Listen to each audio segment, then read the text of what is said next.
Another thing that I'm good at is dream interpretation.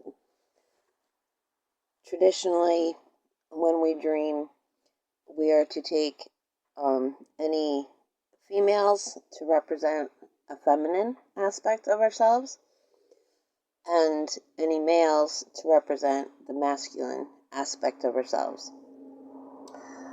I was recently introduced to the perspective that the he that creates us is our imagination. So I'm playing with that, see how that feels, see if that makes sense. I woke up from a dream experience this morning where I was in a crowd of people. It was a gathering, like celebratory, and I had all my paperwork together and I was ready to get married. And I paused and I'm like, whoa, wait, let's make sure, I'm not just getting caught up in something. And I stopped and I looked at the guy and I agreed to proceed. And as we went outside to go before whoever was going to perform this ceremony, there was a falling down into the mud. Whether he playfully pulled me down there or we slipped together. But I just stopped there, and that's where I woke up. After I experienced my initial grand awakening and the energy of that started to wane, the miracles stopped happening and all that good stuff, I kept seeing a certain colored flame. It was like a magenta and a teal, or a violet and magenta flame. It's like blue and purple. And I had a dream experience then, where I was excited for my father. Again, a masculine energy. He was getting married, so going to my father's wedding, happy for him and everything. And then all of a sudden, it hit me, oh no, he just hooked his house to mine. And I was like, no, I refuse to marry him. And then the grandmother figure, very much my meme's energy, came and told me she was glad that I chose not to marry my father. So this dream that I woke up from this morning, it was more of a cousin energy. And one thing that I objected to throughout my experience over the years is every time I'm given a foreknowledge of what's going to happen, I'm caught up in spirit. And they could tell you, hey, your legs are going to be chopped off, you're going to be tortured, and you're like, oh, yay, okay. It's like being high, You just agree to anything. It all sounds and feels so good. So what I'm getting out of this dream that I had this morning is I'm no longer a puppet of spirit, so to speak. That my human, and this is exciting me. Like, if I'm having tears, this is walls coming down. This is me releasing fear. This is the most joyful of tears. So now my human aspect is being taken into consideration. And I'm given time to pause, to reflect. Does this feel good on the ground level? Does this feel good on the physical level that I join and become one with this masculine perception that's presenting itself? And it turned out yes. And as far as the mud, and do we just walk before whoever's performing the ceremony, half covered in mud? Why not? There's nothing wrong with it. Either if it was an accident, accidents happen. Here we are, as we are. Come as you are. really that is reflective of my physical condition right now. As I said, my teeth, I just took a screwdriver and just filed them down. I wanted to not be stared at and not heard. So I did that. And not to mention, I've been drinking coffee with hot cocoa in it, and that stuff just sticks to the teeth really bad. It's not helping. So that's just an example of how we can interpret a dream and what it can mean for us. And it's also an example for somebody who feels like a puppet, like they have no control over their life, like some higher being is deciding everything for them, and you're just the butt of a cosmic joke. That we do have the ability to change that. We can take the comforts of our physical experience, of our human aspect, into account. I apologize to my big toe when I stub it, and my little toe too. So there's a consciousness alive in every cell of our being, in every aspect of our being, and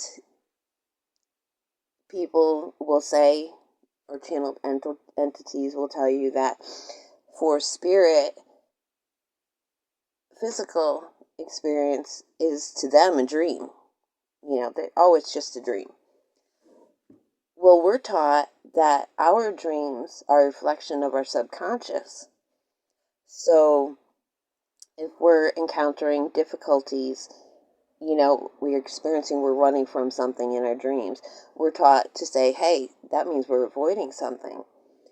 Well, I'm going to flip that script, as is my tendency, and I'm going to say, hey, spirit, if I'm your dream, I am your subconscious. I am an aspect of you telling you this hurts. Stop doing this to yourself. Stop presenting your physical self in this way. I picked up on years ago because I experienced a miraculous healing. I was supposed to die. The doctors, the counselors afterwards were like, do you realize you're a miracle? You really should be dead. My entire digestive system had shut down. There was no hope for me. I was in a nursing home. Feeding tubes, chest tubes, the IV went straight to my heart. They were just waiting for me to die.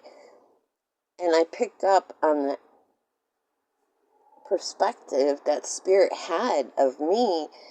They don't worry about my physical condition. That's the least of their worries, because they can snap me out of it. I can be perfectly healthy tomorrow. I come out of that nursing home with lungs that looked like I had never smoked, which is another reason why I cling to smoking, I think, is stubbornness. You know what? You did it before when it was convenient for you. You do it now. And